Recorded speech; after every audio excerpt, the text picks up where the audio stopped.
सोलापूर जिल्ह्यातील बार्शी आणि बीड जिल्ह्यातील गेवराई येथे नर्तिकेच्या नादातून युवकाने आपलं जीवन संपवल्याची धक्कादायक घटना घडली होती।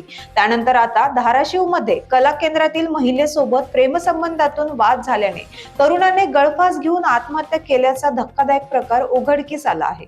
अश्रुबा कांबळे असं मृत युवकाचं नाव असून दोघेही एकत्रितपणे देवदर्शनासाठी गेले होते। तिथून आल्यानंतर किरकोळ वाद दोघांमध्ये झाला। त्यातूनच तरुणाने हे टोकाचं पाऊल उचलल्याची माहिती आहे। दरम्यान यापूर्वी वैरागच्या सासुरे येथेही बीडमधील एका युवकाने नर्तिकेच्या नादात स्वतःचं जीवन संपवल्याची धक्कादायक घटना घडली होती। धाराशिव मधील साई कला केंद्रामध्ये नृत्यकाम करणाऱ्या महिलेचा तिच्या प्रियकरासोबत वाद झाला।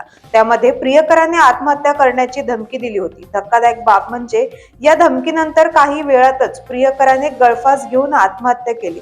अश्रुबा अंकुश कांबळे वय वर्ष 25 या तरुणाने गळफास घेऊन आत्महत्या केल्याने खळबळ उडाली आहे। अश्रुबा कांबळे रुईढोकी गावचा रहिवासी आहे। गेल्या 5 वर्षांपासून कला केंद्रातील नर्तिका आणि त्याच्यात अनैतिक प्रेम संबंध असल्याची माहिती समोर आली असून मृत तरुण आणि तरुणी शिखर शिंगणापूर येथे काल देवदर्शनाला गेले।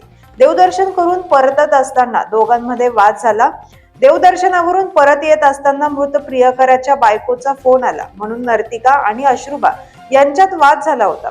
त्यानंतर मी आत्महत्या करतो म्हणून धमकी देत तो निघून गेला। मात्र प्रियसीने अश्रुबाच्या या धमकीकडे दुर्लक्ष करत गांभीर्याने विचार केला नाही, तर अश्रुबाने गळफास घेऊन आत्महत्या केल्याचे उघडकीस आले।